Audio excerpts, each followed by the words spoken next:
Hello दोस्तों, नमस्कार। Online classes में आप सभी का स्वागत है। और आज हमारा जो टॉपिक है वह है मूत्र एवं मूत्र का संगठन।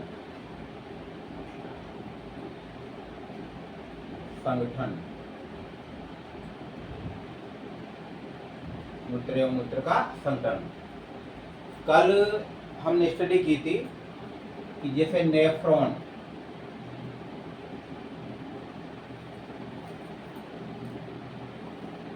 यानी वृक्क नलिका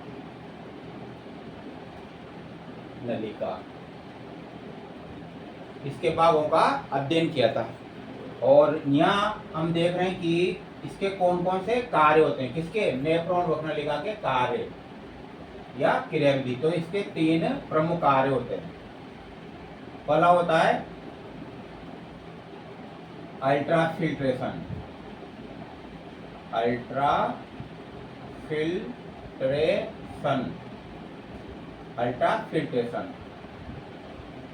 परानिस्यंदन।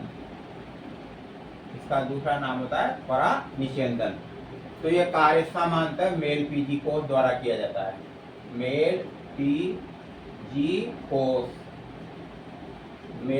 कोष द्वारा किया जाता है। मेल पीजी कोष में क्या होते हैं? एक तो होता है इसमें ग्लोमेरुलस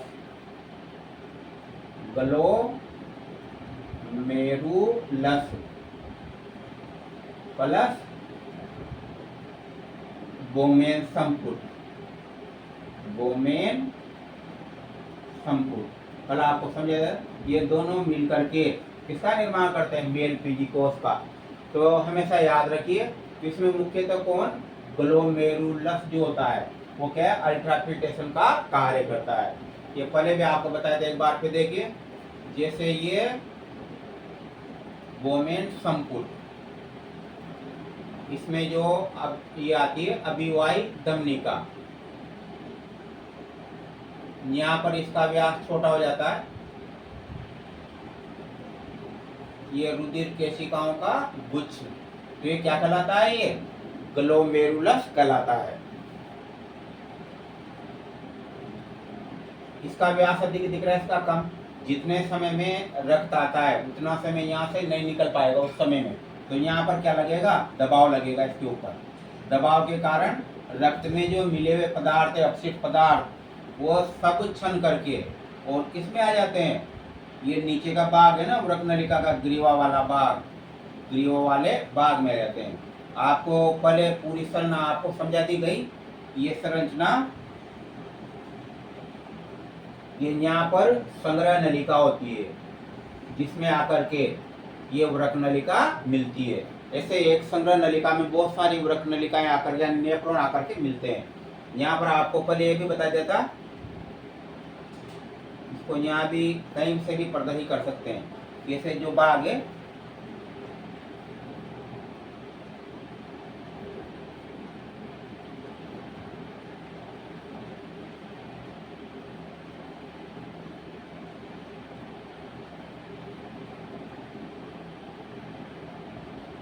ये पतला हो जाता है यहाँ पर,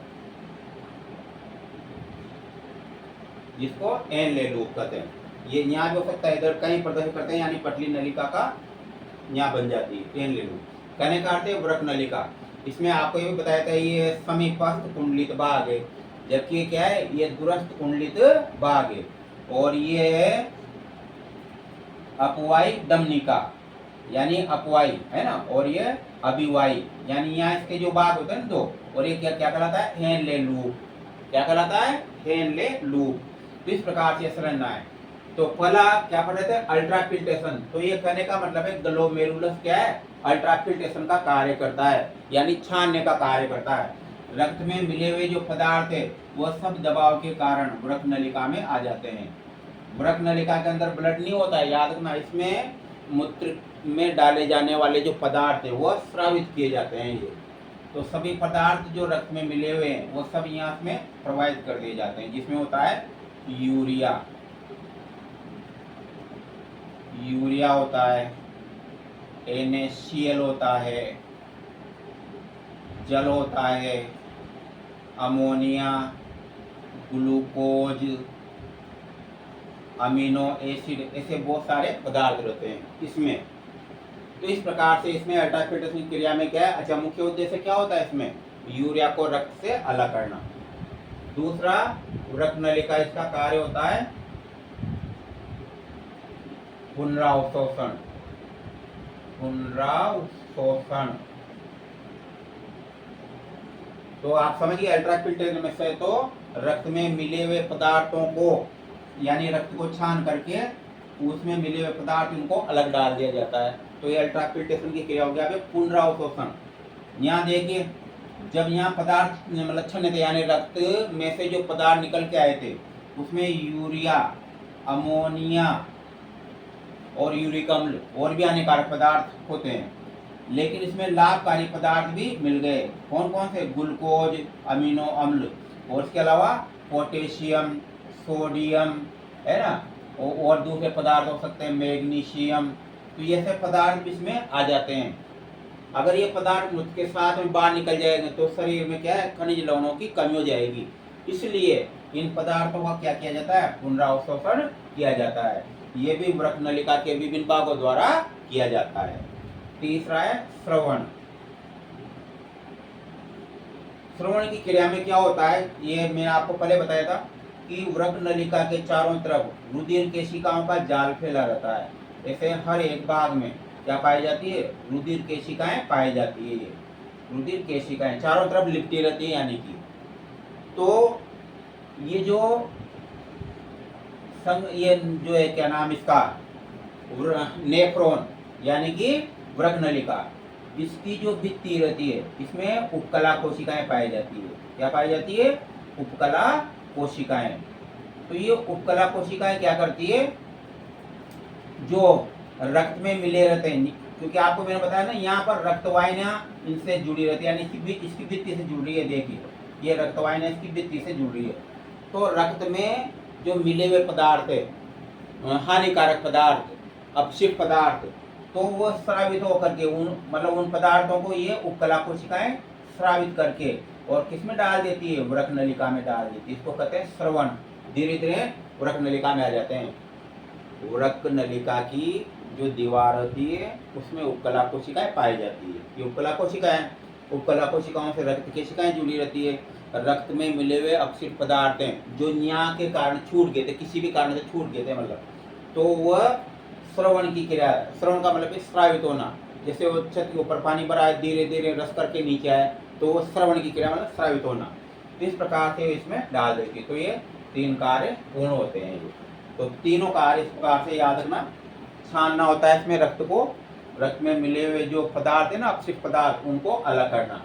पुनरावशोषण में जब छन्ने की क्रिया हुई थी उसमें अपशिष्ट पदार्थों के साथ साथ लाभकारी पदार्थ भी आ गए थे, और वो लाभकारी जो पदार्थ है अगर मूत्र के साथ शरीर से बाहर निकलेंगे तो फिर वह क्या है, शरीर पर दुष्प्रभाव पड़ेगा। इसलिए उनको पुनरावशोषित किया जाता है। कहाँ पर, ये वृक्क नलिका के विभिन्न भागों द्वारा। जैसे ये इनका वापस पुनरावशोषण किया जाएगा। अमीनो अम्ल, ये ग्लूकोज, जैसे मान लो ग्लूकोज, तो इसको अवशोषित करके वापस इसमें अवशोषित कर लिया जाएगा। इस प्रकार से। और श्रवण में क्योंकि इससे रक्त कोशिकाएं जुड़ी रहती हैं, रक्त में मिले हुए शेष अपशिष्ट पदार्थ है उनको वापस फिर वृक्क नलिका में डाल दिया जाता है। तो इस तरह से 3 कार्य होते हैं। अब देखिए मूत्र कहाँ पर आया, यहाँ पर जितना भी इसमें द्रव प्रवाहित हो रहा है इसको मूत्र नहीं कहेंगे, क्योंकि इसमें अपशिष्ट पदार्थ भी है, लाभकारी पदार्थ भी है। इसलिए जबकि मूत्र में तो क्या अपशिष्ट पदार्थ होता है, अपशिष्ट पदार्थ पाए जाते हैं इसमें। जो ये अवशोषित होकर के और किसमें आएगा, संग्रह नलिका में। संग्रह नलिका, लाभकारी पदार्थों का अवशोषण हो ही जाएगा। अब क्या बचा इसमें, इसमें बचा है H2O, जल। जल के साथ में क्या बचा, इसमें बचा है अमोनिया, NH3, यूरिया, यूरिक अम्ल, क्रिएटिन, ऐसे अपशिष्ट पदार्थ बचे हैं। तो ये सब जो है इसमें संग्रह नलिका में डाल दिए जाएंगे, और संग्रह नलिका में आते क्या कहलाएगा, भी मूत्र कहलाएगा। तो इस प्रकार से ये तो इसकी परिभाषा देखते हैं मूत्र की।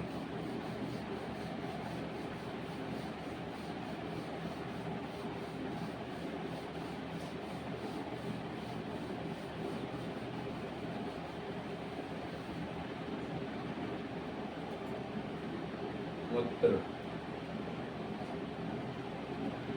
संग्रह नलिका, संग्रह नलिका के अंतिम भाग में आया हुआ, अंतिम भाग में आया हुआ ग्लोमेरुलर, ग्लोमेरुलर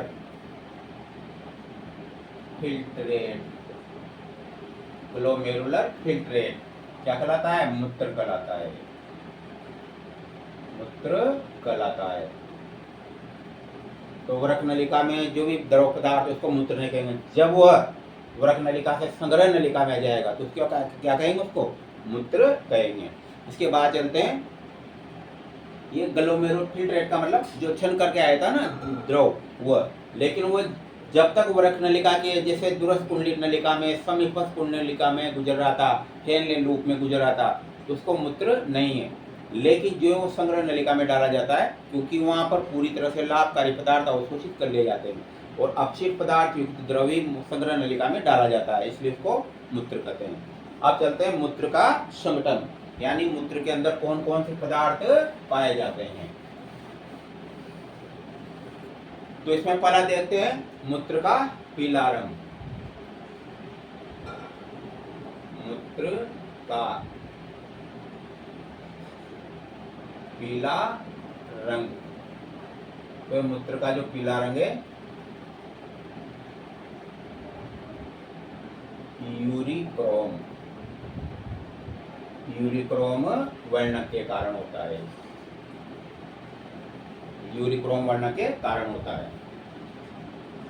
दूसरा है जो मूत्र है उसकी मात्रा कितनी होती है? प्रतिदिन मूत्र की, प्रतिदिन मूत्र की मात्रा, यानी कि प्रतिदिन या एक दिन में हम कितना मूत्र उत्सर्जित करते हैं। तो 1.2 से 2.0 लीटर प्रतिदिन, प्रतिदिन। इसके बाद गंध जो होती है उसमें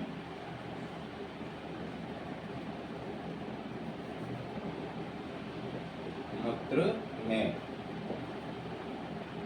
विशिष्ट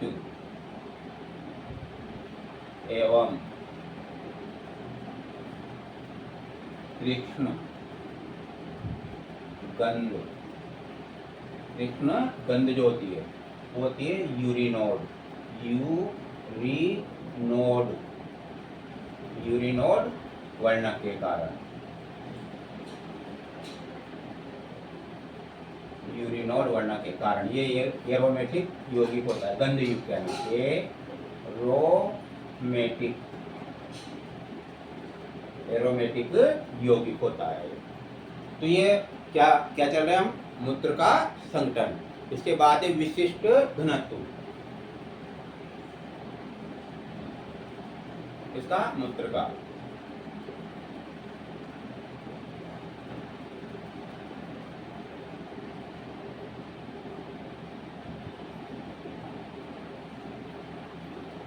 तो ये आपने जैसे ब्लड में भी इसका अध्ययन किया था, इनका जो घनत्व होता है ना इनका, तो 1.03 से 1.04 ये क्या होता है? इसका विशिष्ट घनत्व होता है। इसके बाद है पीएच,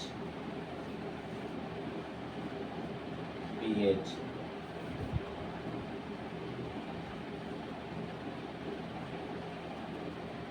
तो आप सभी जानते हो मूत्र क्या होता है? अम्लीय होता है, मतलब अम्लीय पीएच होता है इसका। तो मूत्र का पीएच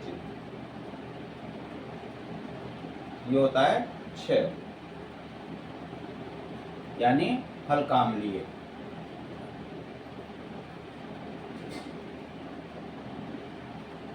हल्का अम्लीय, जिसका पीएच होता है 6 और पीएच परास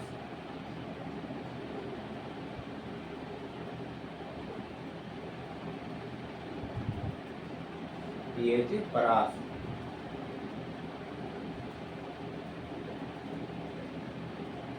यानी इसकी जो है ना, जैसे नेचुरल अपन जान रहे कि अम्लीय, लेकिन ये कभी जैसे खान पान का जो स्तर होता है ना, तो कभी कभी क्या होता है ये जो है अम्लीय, मतलब इसका क्षारीय प्रकृति का भी हो सकता है। तो अम्लीय में ज्यादा अम्लीय पदार्थ है तो क्या हो जाएगा, पीएच जो है 5 से 7.5 तक हो सकता है इसका पीएच परास। ध्यान ना, 5 से लेकर के कितनी होती है, 7.5 इसकी पीएच परास होती है। इसके बाद तो ये मूत्र की संरचना में इसमें से कई बार है ना, जैसे जो कंपटीशन एग्जाम होते हैं उसमें क्वेश्चन आते हैं इसमें से। इसके बाद है जल, मूत्र में जल की मात्रा।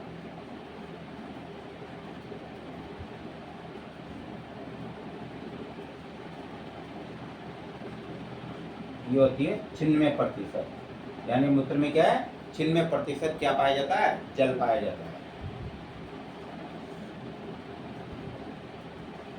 यूरिया, यहाँ पूरी लाइन है, मूत्र में यूरिया, मूत्र में यूरिया की मात्रा, यानी कि जो मानव जो होता है ना, तो मानव के उत्सर्जन की क्रिया में जो मूत्र के साथ क्या निकलता है, क्योंकि मानव क्या है, यूरियोटेलिक प्राणी है, यानी इसका मुख्य उत्सर्जी पदार्थ क्या होता है, यूरिया होता है। और वो जो यूरिया होता है वो क्या है, मूत्र के द्वारा बाहर निकलता है, इसलिए इसका जो है ना मात्रा कितनी होती है, 2.0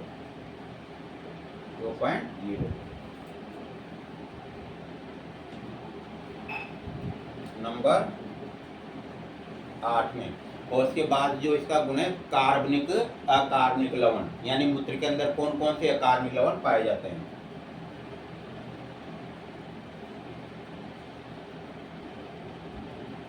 अकार्बनिक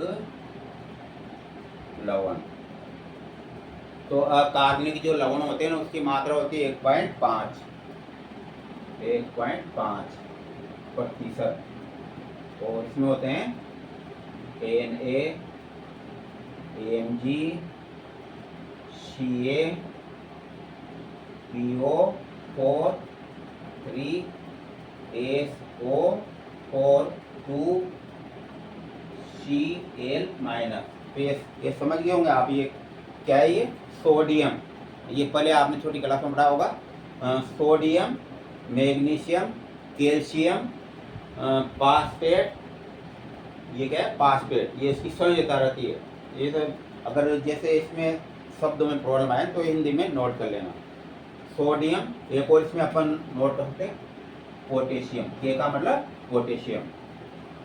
तो sodium, magnesium, calcium, potassium, phosphate, sulphate और क्लोराइड, ये सभी जो है ना अकार्बनिक पदार्थ पाए जाते हैं, जिसकी मात्रा 1 पॉइंट कितनी होती है, 5 होती है। अब एक कार्बनिक पदार्थ,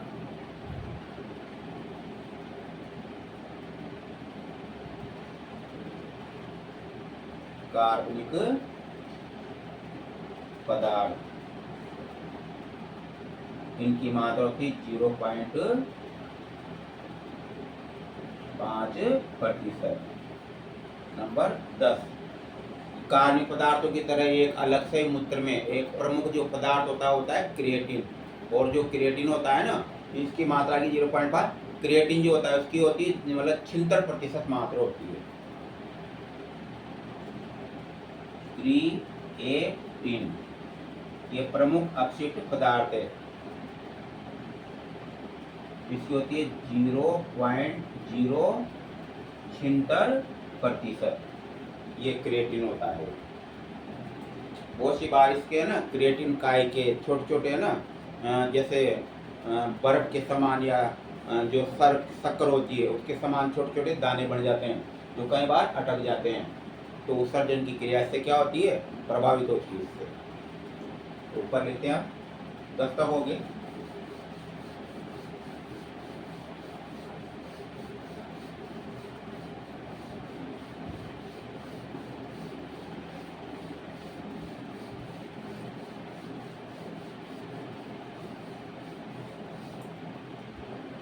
नंबर जो 11 है उसमें यूरिक अम्ल,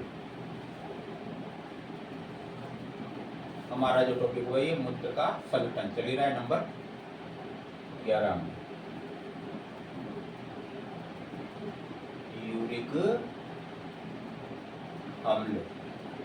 हालांकि मानव किस अच्छा उत्सर्जन के आधार पर मानव किस टाइप का प्राणी है, यूरियोटेलिक, यानी इसके उत्सर्जन में मुख्यतः क्या निकलता है, यूरिया निकलता है, जिसकी मात्रा कितनी होती है, मतलब 2.0 यानी 2% मान सकते हैं। तो यूरिया ज़्यादा निकलता है, लेकिन अल्प मात्रा में क्या निकलता है, यूरिक अम्ल भी निकलता है। तो ये बिल्कुल नगण्य मात्रा में रहता है। तो इसकी मात्रा होती है 0.05% होती है इसकी। इसके बाद नंबर 12 में, तो इसमें देखिए मूत्र विशेष प्रकार का एक द्रव रहता है, जिसमें बहुत सारे, देखने में तो द्रव लगता है लेकिन इसमें बहुत सारे पदार्थ मिले रहते हैं। फीपूरिक अम्ल, फीपूरिक अम्ल 0.05%। ये अम्लीय प्रकृति ज्यादातर क्या है, इसको फीपूरिक अम्ल भी बोलते हैं, लेकिन नाम भी इसके ये अमोनिया।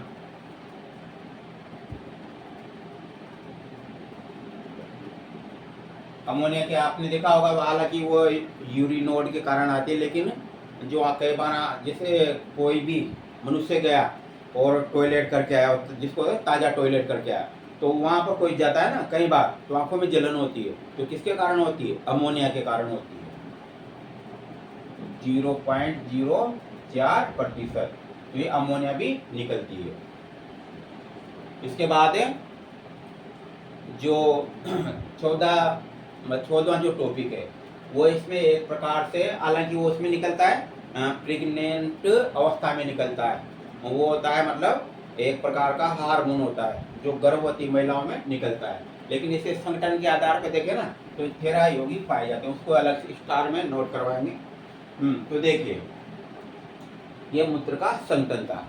अब अध्ययन कर रहे हैं हम स्टडी में, प्रमुख रूप से याद रखना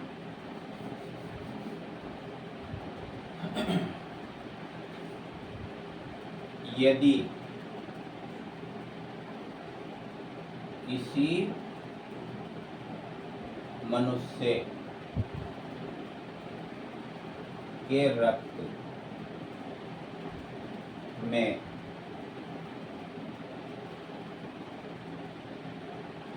यूरिया की मात्रा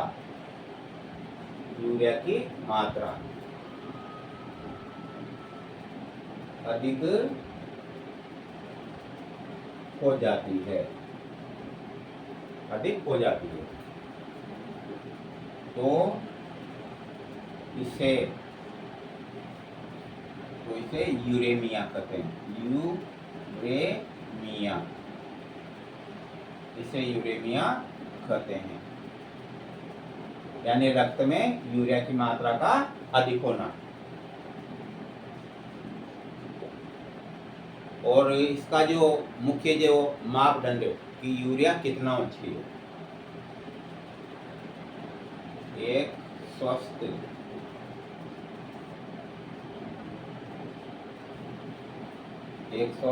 मनुष्य में यूरिया की मात्रा, ये याद रखना अच्छी तरह से, यूरिया की मात्रा 18 से 38 kmg प्रति 100 ml रक्त होता है, यानी 100 ml जो रक्त है ना,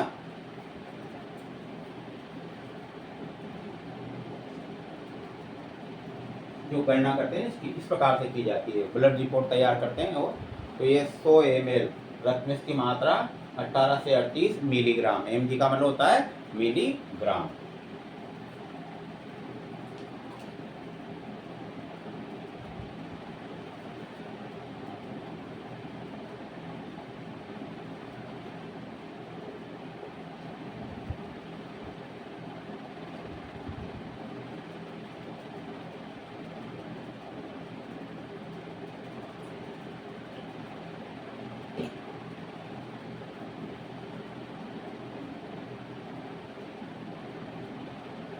तो देखिए अगला,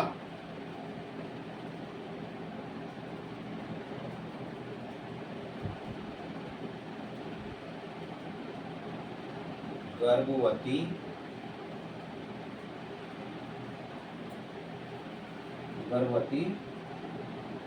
महिलाओं के मूत्र में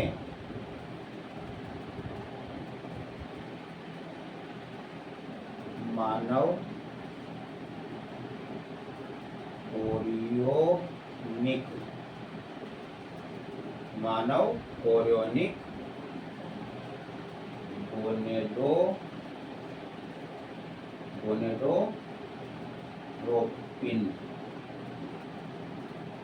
गोनेडोट्रोपिन हार्मोन।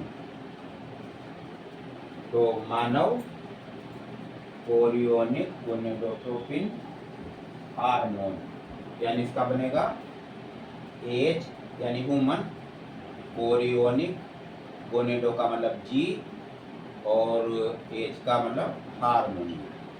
तो HCGH, इसको शॉर्ट में यूँ भी कह सकते हैं। अच्छा, HG हार्मोन भी कहा जाता है इसको, ह्यूमन कोरियोनिक गोनेडो, है ना।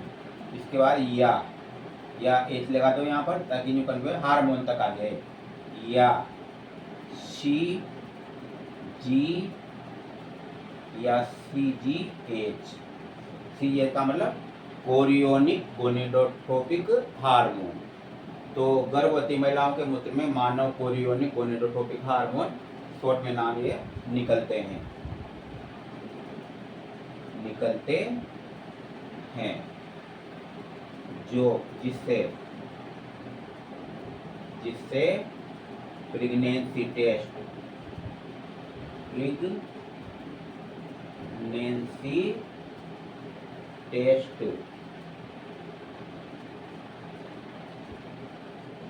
किया जाता है, इससे प्रेगनेंसी टेस्ट किया जाता है। देखिए कैसे किया जाता है। आपने इसमें एक मार्केट में जैसे ना 50-60 रुपए का एक किट आता है, ये किट है। इसकी जो मूलभूत संरचना इस प्रकार से होती है, ये आंतरिक रूप से जुड़ा होता है अंदर से, और यहाँ पर ये लाइनिंग लगी है, 3 तक लाइनिंग आंतरिक रूप से जुड़े होते हैं। ये दिखाई नहीं देगा, ये छिद्र दिखाई देगा, और ये लाइनिंग है ना, ये पट्टे जो है ये दिखाई देगी। किसी में 2 रहती है, किसी में 3 रहती है। यदि मान लो अब इसमें क्या करते हैं, प्रेगनेंसी टेस्ट के समय 1-2 बूंद रक्त की ये जो छिद्र दिख रहा है ना, इसमें डालते हैं, तो आंतरिक रूप से इसमें जाकर के मिलता है। तो इसमें एक प्रतिक्रिया होती है। अगर मान लो यहाँ पर किसी प्रकार का कोई संकेत नहीं आता है, तीनों में किसी प्रकार का कोई संकेत नहीं आया, इसका मतलब क्या है, वो नेगेटिव टेस्ट है, यानी प्रेगनेंसी होता नहीं है।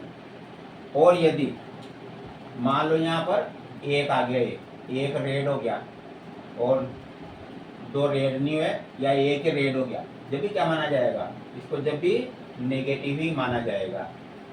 और यदि मान लो ये 2 हो गए, 2 रेड हो गए, तो क्या माना जाएगा, फिर पॉजिटिव माना जाएगा, यानी प्रेगनेंसी अवस्था है ये। इस प्रकार से प्रेगनेंसी टेस्ट किया जाता है। कभी कभी मान लो जैसे 3 हो गए, तो 3 में भी वही पॉजिटिव कल आएगा वो। लेकिन 1 में वैसा याद ना, अगर 1 रेड हो गया, इसमें क्या है, ये पॉजिटिव नहीं माना जाता है। तो इस प्रकार से प्रेगनेंसी टेस्ट किया जाता है। तो ये प्रेगनेंसी जो टेस्ट है वो किस हार्मोन पे किया जाता है, CGH, या फिर एक नाम है CGH या फिर HCGH के आधार पर, इस प्रकार से। और आज एक और इसमें जानकारी, आजकल जो काफ़ी पुरानी जो जिसको दाएं कहती ना, जो बच्चों को जन्म देती थी पहले या डिलीवरी करवाती थी, उस समय अवस्था से चला रहा है, जो आज भी कारगर है, जिसको कहते हैं फिंगर टेस्ट, यानी फिंगर टेस्ट किया जाता है प्रेगनेंसी में। तो आज भी वो फेमस है, चाहे वो MBBS डॉक्टरों के सी वो गायनोलॉजिस्ट जो होती है, वो फिंगर टेस्ट करती है। फिंगर टेस्ट में देखिए इस प्रकार से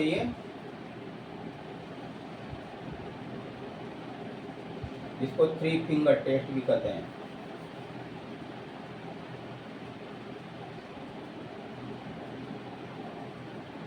तो अगर भ्रूण का परिवर्तन हो गया तो भ्रूण इस प्रकार से जो है ना गर्भाशय में, गर्भाशय और यहाँ पर यहाँ तक इसका प्रसार हो जाता है भ्रूण का नीचे, क्योंकि नीचे क्या होता है, सिर होता है। तो सिर वाला हिस्सा यहाँ पर जो योनि वाला जो भाग है ना, ये ग्रंथि लोग का होती है योनि की, ये तो योनि का जो है ना ग्रीवा वाला भाग, ये ग्रीवा वाला भाग है, ग्रीवा, ये इसमें भ्रूण परिवर्तित हो रहा है थैली के रूप में। तो उस जो थैली में बंद रहता है चारों तरफ से, लेकिन उसका सिर वाला हिस्सा जो ना यहाँ पर नीचे झुका रहता है। तो जो गायनोलॉजिस्ट होती है तो वही वेजिना के अंदर है ना, जैसे देख रहे हो ना आप, 2 उंगली या 3, सामान्य 3 से होता है, लेकिन कभी कभी जैसे है ना वेजिना की आकृति भी डिपेंड होता है। तो 2 उंगली से यूँ टच करा के हल्का सा प्रेशर लगाते उस पर, जो गर्भाशय वाले साथ यानी सामान्य भाषा में उधर कहते हैं पेट, उस पर यूँ थोड़ा सा हल्का सा प्रेशर लगा के इन उंगलियों को इससे टच कराती है। अगर यहाँ पर कोई गांठ सी नजर आती है, कोई गोलाकार भाग नजर आता है, तो फिर इसका मतलब क्या है, पॉजिटिव है, यानी कि गर्भावस्था है। और इस प्रकार से गोलाकार भाग नजर नहीं आया तो इसका मतलब गर्भावस्था नहीं है। तो ये तो नेचुरली समझ गए, जब गर्भावस्था यानी कि भ्रूण का नीचे वाला भाग आ रहा है इसमें, और यहाँ पर इस प्रकार से वो उंगली पे टच होएगा ऐसे। और अगर कोई गर्भावस्था नहीं है तो उंगली अंदर की तरफ और जाएगी। इस प्रकार से इसको कहते हैं three finger test.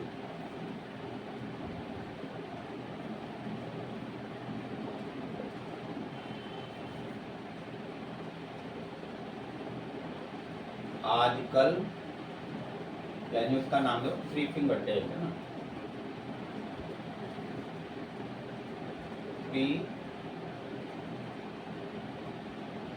Finger test या फिंगर टेस्ट भी कहते हैं।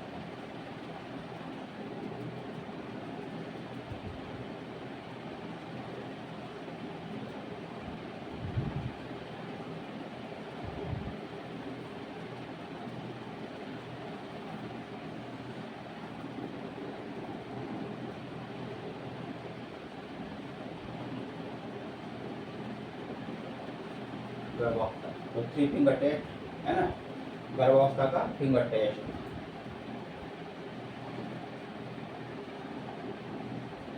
इसमें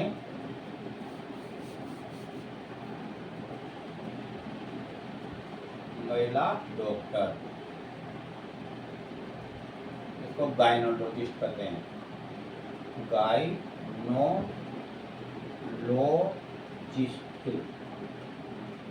गायनोलॉजिस्ट।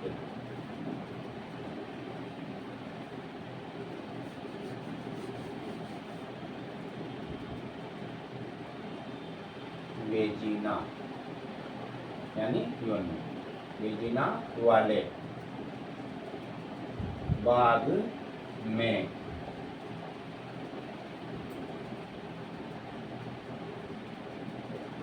तीन अंगुलियां प्रविष्ट कराकर, प्रविष्ट करवाकर, प्रविष्ट करवाकर गर्भावस्था का पता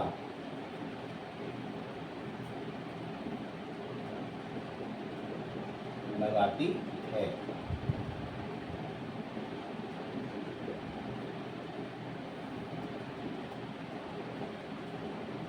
ये इसका हेडिंग है, समझ ही जाओगे आप लोग ना, ये पूरा एक ही शब्द है ना, ये गर्भावस्था का फिंगर टेस्ट।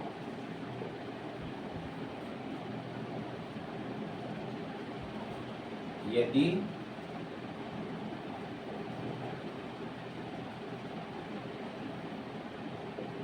वेजिना के अंदर गोलाकार भाग,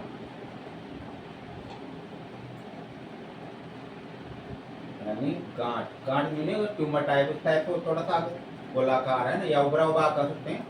तो ये दिवेजना के अंदर गोलाकार भाग या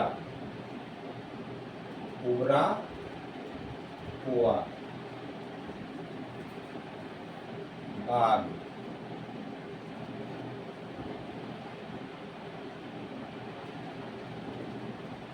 नजर का मतलब अनुभव किया जाए तो उसको अनुभव किया जाता है। यदि दिवेजना के अंदर ना गोलाकार भाग या उभरा हुआ भाग महसूस होता है, जो भाई दिखाई देगा नहीं, महसूस होता है, तो इसे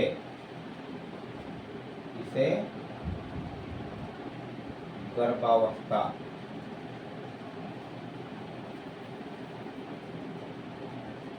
कहा जाएगा। इसे गर्भावस्था कहा जाएगा, यानी पॉजिटिव टेस्ट होगा, अर्थात पॉजिटिव टेस्ट होगा।